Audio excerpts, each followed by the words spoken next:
احسن نے صوفے سے اٹھتے ہوئے مہوش کی طرف ایک بیزار نظر ڈالی۔ کیا کر رہی ہو مہوش؟ کیوں اس کے منہ لگ رہی ہو؟ اس کے لہجے میں کوئی غصہ نہیں تھا، بس ایک تھکن تھی۔ کچھ دن کی بات ہے، صبر کرو، وہ چلی جائے گی۔ یہ کہہ کر احسن سپاٹ چہرے کے ساتھ اپنے کمرے کی طرف بڑھ گیا، جیسے اس کے لیے دریا شاہوار کا وجود کسی عارضی سامان سے زیادہ نہ ہو۔ مہوش وہیں کھڑی اسے جاتے دیکھتی رہی۔ نہیں بھائی، کچھ باتیں کچھ دن کی نہیں ہوتی، 8 سالوں کی ہوتی ہیں۔ اس نے یہ جملہ اپنے لبوں میں ہی دہرایا۔ اگر احسن 8 سالوں سے ایک بوجھ برداشت کر رہا تھا تو درشہوار بھی 8 سالوں سے ایک خاموش ماتم کر رہی تھی۔ وہ اپنے کمرے میں موجود ڈریسنگ ٹیبل کے سامنے کھڑی تھی۔ آئینے میں نظر آنے والا عکس اسے کسی اجنبی کا لگ رہا تھا۔ اس کی وہ نیلی آنکھیں جنہیں دیکھ کر کبھی اس کی ماں ام فروا صدقے واری جاتی تھیں، آج آنسوؤں سے لبالب تھیں۔ کیوں مما، آپ نے میرے ساتھ ایسا کیوں کیا؟ اس نے آئینے میں دیکھتے ہوئے دبی آواز میں سوال کیا۔ کیوں مرنے سے پہلے مجھے ایک ایسے شخص سے باندھ دیا جس کے دل میں میرے لیے کوئی جگہ نہیں تھی؟ آپ کو کیوں لگا تھا کہ وہ مجھے خوش رکھ پائے گا؟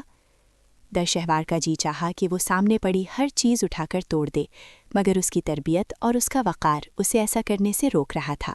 اسے یاد آیا کہ نکاح سے 2 سال پہلے ہی ام فروا نے اسے ذہنی طور پر احسن کے لیے تیار کرنا شروع کر دیا تھا۔ وہ اسے احسن کی تصویریں دکھاتی تھیں، اس کی بہادری کے قصے سناتی تھیں۔ درشہوار نے تو اپنے دل کے نہا خانے میں ایک ایسی دنیا بسا لی تھی جہاں وہ احسن کے دل کی ملکہ تھی۔ وہ اس محبت کی پگڈنڈی پر اندھی ہو کر دوڑ رہی تھی، اس بات سے بے خبر کہ اس راستے پر وہ بالکل اکیلی ہے۔ جب ام فروا کی شہادت ہوئی اور کاظمی خاندان نکاح کا پیغام لے کر آیا تو وہ اپنی ماں کے بچھڑنے کے غم کے باوجود اندر سے پر امید تھی۔ اسے لگا تھا کہ اس کی ماں نے مرنے سے پہلے اس کے لیے ایک محفوظ پناہ گاہ ڈھونڈ لی ہے، اب وہ اس دنیا میں اکیلی نہیں رہے گی۔ مگر حقیقت تو اس کے تصور سے بالکل الٹ تھی۔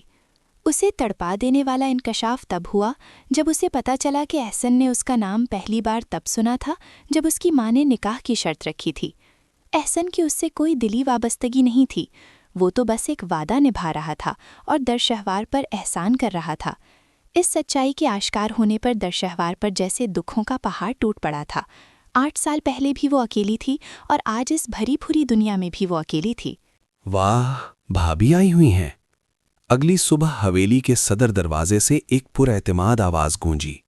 شہرم رضا کاظمی، جس کے ایک کندھے پر اس کا بھاری بھرکم بیگ ٹکا ہوا تھا، اندر داخل ہوا۔ وہ محض اس ویکنڈ کے لیے آیا تھا۔ اس کے چہرے پر تھکن کے باوجود ایک چمک تھی۔ درشہوار، جو کچن کی سلیب پر بیٹھی کسی کام میں مگن تھی، اسے دیکھ کر ہلکا سا مسکرائی۔ السلام علیکم شہرم۔ وعلیکم السلام بھابھی، آپ اور یہاں؟ آپ کیسے بھول گئیں؟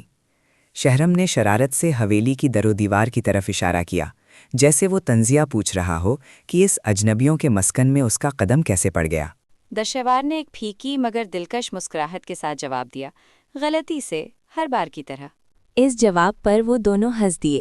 تبشیرہ بیگم کے انتقال کے بعد پورے خاندان میں صرف شہرم ہی تھا جو درشہوار کو اس کے رشتے کا پورا مان دیتا تھا۔ وہ اسے صرف اپنے بھائی کی بیوی نہیں بلکہ ایک معتبر ہستی سمجھتا تھا۔ اس کے برعکس زنیرہ، احمر اور مہوش نے اسے کبھی دل سے قبول نہیں کیا تھا، لیکن درشہوار کو ان سب کی بے رخی سے اتنا دکھ نہیں ہوتا تھا جتنا احسن کی ناقبولی کا غم اسے اندر ہی اندر کھا رہا تھا۔ اس جواب پر وہ دونوں ہنس دیے۔ تبشیرہ بیگم کے انتقال کے بعد پورے خاندان میں صرف شہرم ہی تھا جو درشہوار کو اس کے رشتے کا پورا مان دیتا تھا۔ وہ اسے صرف اپنے بھائی کی بیوی نہیں بلکہ ایک معتبر ہستی سمجھتا تھا۔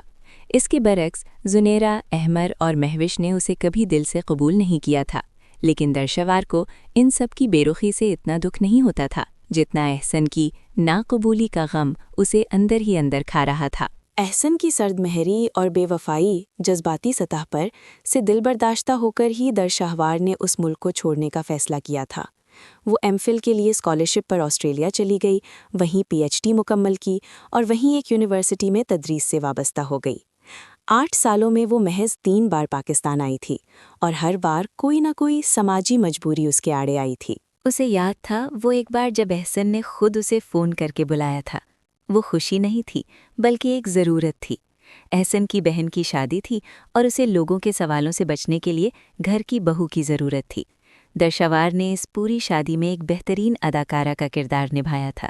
سب کے سامنے یہ تاثر دیا کہ جیسے سب کچھ مثالی ہے، مگر ان مسکراہٹوں کے پیچھے چھپا کرب صرف وہی جانتی تھی۔ حیدرآباد کے ایک پرتعیش ریسٹورنٹ کی دھیمی روشنیوں اور مسحور کن موسیقی کے بیچ دو سہیلیوں میز کے آمنے سامنے بیٹھی تھیں۔ آس پاس شاپنگ بیگز کا ڈھیر لگا ہوا تھا۔ غالیہ حسن میر، جو آسٹریلیا میں درشہوار کی کلیگ بھی تھی اور بہترین سہیلی بھی، جس کی شادی کی تقریب میں شرکت کے لیے دری یہاں آئی ہوئی تھی۔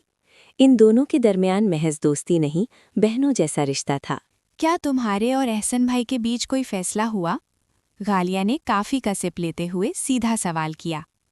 درشہوار نے خاموشی سے نفی میں سر ہلایا اور فرائز کا ایک چھوٹا سا نوالا اپنے کانٹے سے منہ میں ڈالا، جیسے وہ الفاظ چبانے کی کوشش کر رہی ہو۔ پھر تم اس رشتے کو ختم کیوں نہیں کرتی؟ خود کو دیکھو درے، تم کتنی خوبصورت اور کامیاب ہو، کیوں اپنی زندگی ایک ایسے شخص کے لیے برباد کر رہی ہو جو تمہارا وجود تک تسلیم نہیں کرتا؟ تم ٹھیک کہہ رہی ہو غالیہ، درشوار نے بیزاری سے کہا، لیکن پتہ نہیں کیوں جب بھی اس رشتے کو ختم کرنے کا سوچتی ہوں میرا دل آڑے آ جاتا ہے۔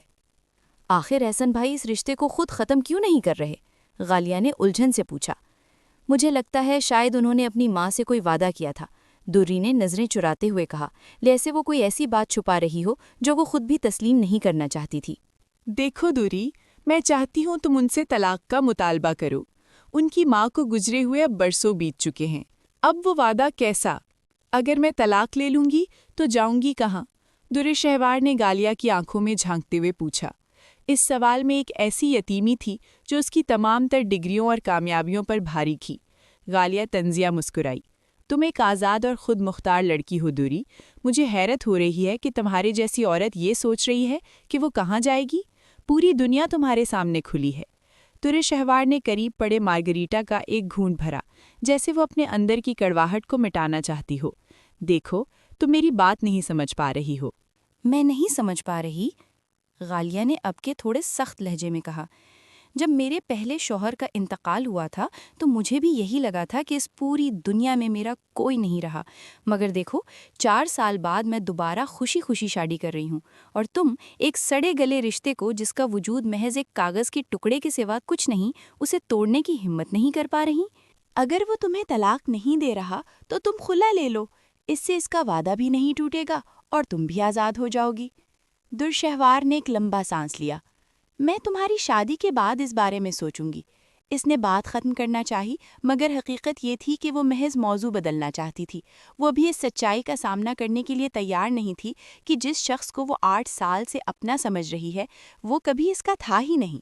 درشہوار نے بے چسپی سے اپنی کلائی پر بندھی گھڑی دیکھی اور غالیہ سے کہا، ہمیں اب یہاں سے نکلنا چاہیے، بیوٹی پارلر کا اپائنٹمنٹ ہے اور وقت نکلتا جا رہا ہے۔